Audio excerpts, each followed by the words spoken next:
السلام عليكم ورحمة الله. حمزة ابن عبد المطلب. سلام و رحمتی الله بر شما باد. حمزه ابن عبدالمطلب تا جنگ احد یکی از شخصیت‌های مرکزی و پرشکوه تمام جنگ‌ها و حمله‌های لشکری اسلامی بود.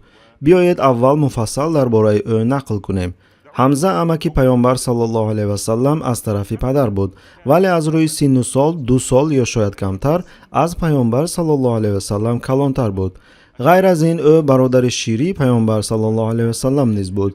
یک جای کلان شدند، یک جای زندگی میکردند و از آوان کودکی دوستی نزدیک بودند. پیامبر صلی الله علیه و سلم حمزه را دوست می داشتند و حمزه نیز پیامبر را دوست می داشت. حمزه در سال 2 هجری بعد آغاز نازل شدن وحی اسلام را قبول کرد و این واقعه برای همه مسلمانان یک رویداد سرنوشت ساز گردید.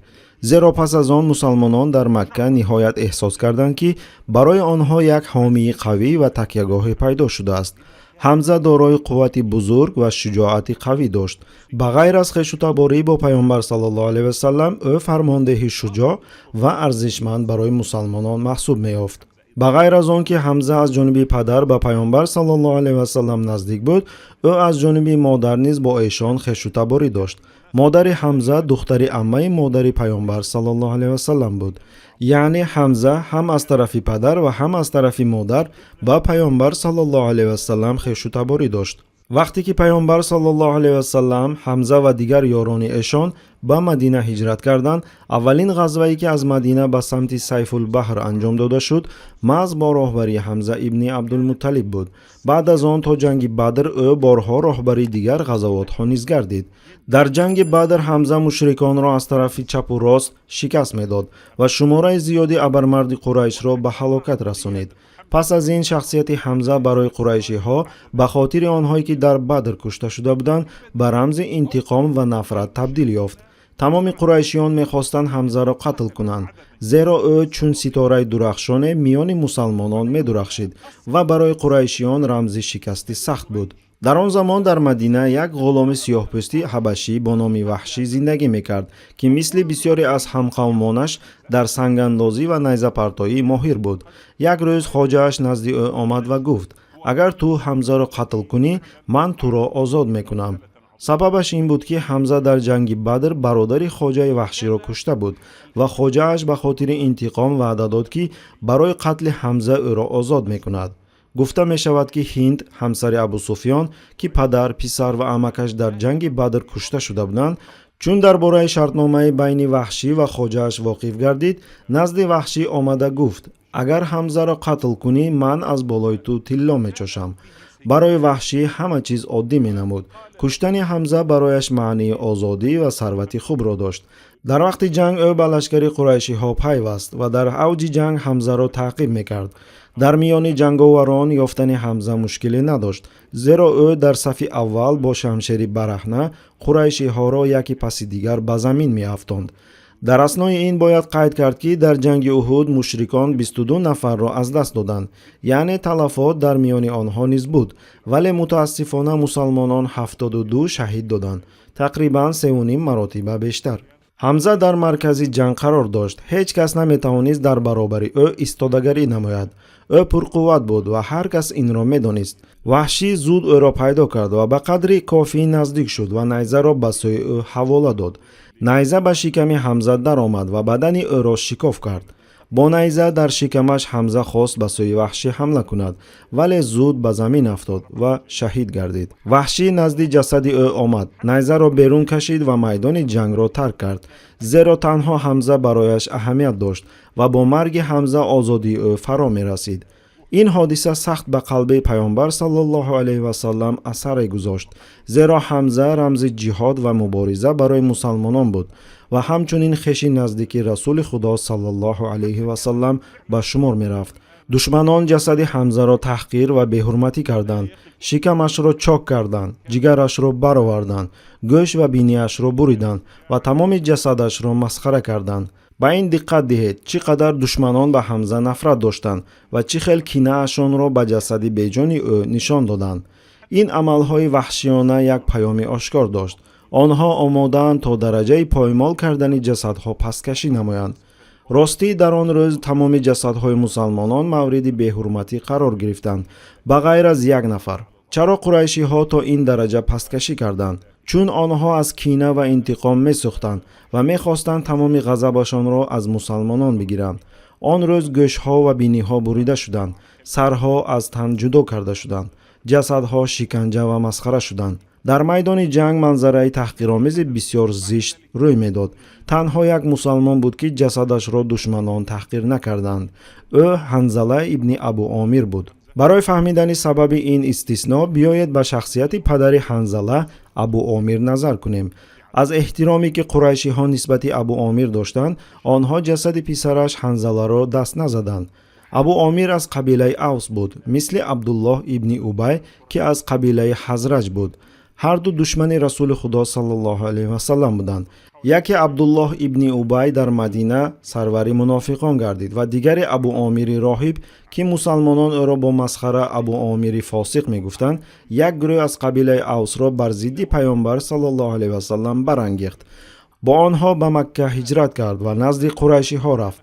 ӯ онҳоро ба ҳамла ба Мадина ташвиқ мекард ва мегуфт агар қурайшиҳо Муҳаммад саллаллоҳу алайҳи ва салламро қатл кунанд ё Мадинаро забт кунанд, ӯ омода аст ки ин ишғолро эътироф кунад ва ба ҳайси намояндаи қурайшиҳо Мадинаро роҳбарӣ кунад. яъне Абу Омир бо одамонаш як нав ҳукумати дар ғурбатбудаи Мадина шуда буданд ки қурайшиҳо қасд доштанд онро баъди ғалаба дар Мадина ҷорӣ кунанд. абу Омир як гурӯҳи 50 нафараро аз қабилаи Авс роҳбарӣ кард ва ба онҳо ба лашкари қурайшиҳо дар ҷанги Уҳуд ҳамроҳ шуд, бо умеде ки қурайшиҳо Мадинаро мегиранд ва ӯ шаҳрро аз номи онҳо идора мекунад. дар ҳамин ҳол писари ӯ Ҳанзала аз саҳобагони содиқи Расули Худо саллаллоҳу алайҳи ва саллам буд. ҷолибаш он аст ки Ҳанзала шаби пеш аз ҷанг издивоҷ карда буд. субҳи дигар вақте ки паёмбар саллаллоҳу алайҳи ва саллам фармони ҷамъшавии лашкарро доданд, Ҳанзала шитофт то ба ҷанг ҳамроҳ шавад. ҳатто вақт наёфт то пас аз шаби аввали издивоҷ ғусл кунад. вақте қурайшиҳо ҷасади ӯро миёни шаҳид шудагон диданд, бо сабаби эҳтиром ба падараш ба Абу Омир ҷасадашро осеб нарасонданд. аммо баъдтар худи Абу Омир назди ҷасади писараш омад ва ӯро дашном кард. ба ин диққат диҳед, қурайшиҳо бо лашкари худ баъди пирӯзӣ бар паёмбар саллаллоҳу алайҳи ва саллам ният доштанд ҳукумати алтернативиро дар Мадина насб кунанд. онҳо мехостанд давлати худро бо забти Мадина густариш диҳанд ва онро зери назорати худ гиранд. пас аз он ки мусалмонон бо лашкари захмии худ ба Уҳуд ақибнишинӣ карданд, паёмбар саллаллоҳу алайҳи ва саллам диданд ки Абу Суфьён ба пояи кӯҳ наздик шуд ва бо садои баланд нидо кард: эй Муҳаммад! аммо посухе наомад. эй Абу Бакр! боз хомӯшӣ. эй Умар ибни Хаттоб! вале боз ҳам посухе нашунид. он гоҳ Абу Суфьён гуфт: зоҳиран онҳо ҳама кушта шуданд. ин бар ивази Бадр бароятон бод. Хубал пирӯз гашт. он вақт паёмбар саллаллоҳу алайҳи ва саллам ба Умар ишора карданд ки посух бидиҳад. Умар бо овози баланд нидо кард: мо ва шумо баробар нестем. кушташудагони мо дар биҳиштанд ва кушташудагони шумо дар ҷаҳаннаманд. аллоҳ волотар ва бузургтар аст. ба ин ҷанги иттилоотие ки пас аз анҷоми ҷанг сар шуд аҳамият диҳед. ҷанг тамом шуд ва мусалмонони захмӣ, хаставу пурдард маҷбур шуданд ба кӯҳ паноҳ баранд. кофирон аз тарафи дигар бо хушҳолӣ ҷасадҳоро таҳқир мекарданд ва ғалабаи худро ҷашн мегирифтанд. он лаҳза роҳбари мушрикон Абу Суфьён худаш ба пояи кӯҳ меояд ва мустақиман ба паёмбар саллаллоҳу алайҳи ва саллам ва саҳобагонашон муроҷиат мекунад. ин нишонаи он аст ки ҳар як калима метавонад натоиҷи бузург ва ҳатто сарнавиштсоз дошта бошад. Абу Суфьён талош кард бо суханонаш фишори равонӣ ба мусалмонон расонад. ӯ мегуфт: имрӯз ғалаба бо мост, шумо шикаст хӯрдед. ин қасос барои Бадр аст. муродаш он буд ки пирӯзии имрӯз интиқоми онҳо барои шикасти таҳқиромезашон дар Бадр буд. аммо бо амри паёмбар саллаллоҳу алайҳи ва саллам Умар посух дод ва бо як ҷумлаи оташин гуфтаҳои Абу Суфьёнро бекор кард. мо бо шумо баробар нестем. кушташудагони мо дар биҳиштанд ва кушташудагони шумо дар дӯзаханд. бале, рост аст. мо дар Бадр 70 нафар аз шуморо қатл кардем ва шумо дар Уҳуд 70 нафар аз моро. вале фарқ миёни мо ва шумо аз замин то осмон ҳост. ҳамаи кушташудагони шумо ба сӯи оташ рафтанд, вале шаҳидони мо ба сӯи биҳишт. аммо Абу Суфьён дар ҳамин ҷо иктифо накард ва боз гуфт: бигӯ ба ман, эй Умар, Муҳаммад зинда аст ё мурда? умар посух дод: қасам ба аллоҳ, ӯ суханони туро мешунавад. Он гоҳ Абу Суфиён гуфт: қасам ба аллоҳ, ман ба ту бештар эътимод дорам аз ибни Қамъа, ки даъво дорад Муҳаммадро куштааст. баъдан таҳти таъсири эҳсосот Абу Суфиён нидо кард: мо ваъда медиҳем ки баъди 1 сол бармегардем ва дар назди Бадр боз вомехӯрем. бо ҳамин як ҷумла Абу Суфиён як иштибоҳи азими стратегӣ анҷом дод, иштибоҳе ки барои он солҳо ҷазо хоҳад дид. пайғамбар саллаллоҳу алайҳи васаллам ин суханро фурсат донистанд, фурсате барои қасосгирӣ, ва фавран посух доданд: қабул аст. яъне Абу Суфиён беҳуда ин ҳарфҳоро зад. ӯ бояд дар ҳамин ғалаба иктифо мекард. чун 70 мусалмон кушта шуданд, ин шикасти сангин буд. бо такя бар ҳамин ғалаба метавонист дарҳол қадамҳои баъдиро бардорад, вале ӯ гуфт: 1 сол баъд дар Бадр вомехӯрем. бо ҳамин ӯ на фақат имкони ҷамъоварии самараҳои ғалабаро аз даст дод, балки онҳоро муваққатан ба таъхир гузошт. пайғамбар саллаллоҳу алайҳи васаллам инро ҳунармандона истифода бурданд. оё медонед ки ҷанги Уҳуд кай рух дода буд? рӯзи 7 моҳи Шаввол, соли 3 ҳиҷрӣ, яъне мувофиқи он ҷанги оянда дар Бадр бояд рӯзи 7 Шавволи соли 4 ҳиҷрӣ баргузор мешуд, маҳз баъди 1 сол. пас аз бастани мувофиқа, Абу Суфиён бо дасти худ худро маҳдуд кард ва ба омодасозии лашкар барои бозгашт ба Макка пардохт. пайғамбар саллаллоҳу алайҳи васаллам шитоб накарданд ва ба саҳобагонашон фармуданд: нигоҳ кунед ки онҳо чӣ кор мекунанд. агар бар шутурҳо нишастанду на бар аспҳо, пас ин нишонаи он аст ки онҳо мехоҳанд ба сафари дур раванд ва роҳи Маккаро пеш гиранд. аммо агар бар аспҳо нишастанду шутурҳоро вомегузоштанд, пас нияти ҳамла ба Мадинаро доранд. қасам ба Аллоҳ, агар чунин кунанд, мо ҳатман бо онҳо ҷанг хоҳем кард. мусалмонон дар он лаҳза аз чӣ бештар метарсиданд? онҳо барои Мадина метарсиданд. шаҳр бидуни муҳофизат монда буд. дар дохилаш гурӯҳи бузурги мунофиқони мусаллаҳ буд. қабилаҳои яҳудии беэътимод дар он мезистанд. лашкари исломии тоза 10% шумораашро дар набард аз даст дода буд. боқӣ монда маҷрӯҳ шуда ба кӯҳ паноҳ бурда буданд ва қурайшиҳо метавонистанд озодона ба Мадина ҳамла кунанд. кӯдакон, занон ва амволи мусалмононро ба асорат гиранд. хатари бузурге ба сари мусалмонон овехта буд, вале ба сабаби иштибоҳи Абу Суфиён ин хатар мутаваққиф шуд. қурайшиҳо бар шутурҳо нишаста роҳи бозгашт ба Маккаро пеш гирифтанд. шояд Сафон ибни Умайя онҳоро водор ба бозгашт кард. ман дақиқ гуфта наметавонам ки ин рост аст ё на, зеро Сафон дар он вақт ҳанӯз зинда буд. ӯ бар хилофи Абу Суфиён шахси беандеша буд, ҳарчанд худи Абу Суфиён буд ки бо бастани мувофиқа иштибоҳ кард. дар ҳар сурат лашкари мушрикон ба самти ҷануб баргашта ба сӯи Макка равона шуданд. мусалмонон аз кӯҳ поён фуромаданд, ба Мадина баргаштанд, захмҳояшонро муолиҷа мекарданд ва барои фардо омодагӣ медиданд. субҳи рӯзи дигар пайғамбар саллаллоҳу алайҳи васаллам барои ҳамаи иштирокчиёни ҷанги Уҳуд даъвати ҷамъшавӣ карданд ва онҳоро ба омодагӣ барои боз як рӯбарӯ шудан бо мушрикон даъват намуданд. барои чӣ эшон чунин қарор қабул карданд? барои иҷрои ду вазифаи стратегии муҳим. вазифаи аввал ин буд ки набояд ба қурайшиҳо фурсат дод то иштибоҳашонро дарк кунанд ва бо нияти ишғоли Мадина баргарданд. дар ҳақиқат бисёре аз аскарони қурайшӣ аз натиҷаи ҷанг дар ҳайрат буданд. онҳо 70 мусалмонро қатл карданд, боқимондагонро ба кӯҳ ронданд. муҳаммад зинда монд ва ба ҷои анҷоми кори саркарда лашкар ба Макка бармегардад. маънои ин бозгашт чӣ буд? шояд беҳтар мебуд ки баргарданд ва Мадинаро ишғол кунанд.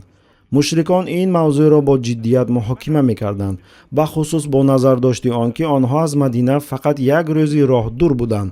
пайғамбар саллаллоҳу алайҳи васаллам метарсиданд ки онҳо фикрашонро тағйир дода бармегарданд.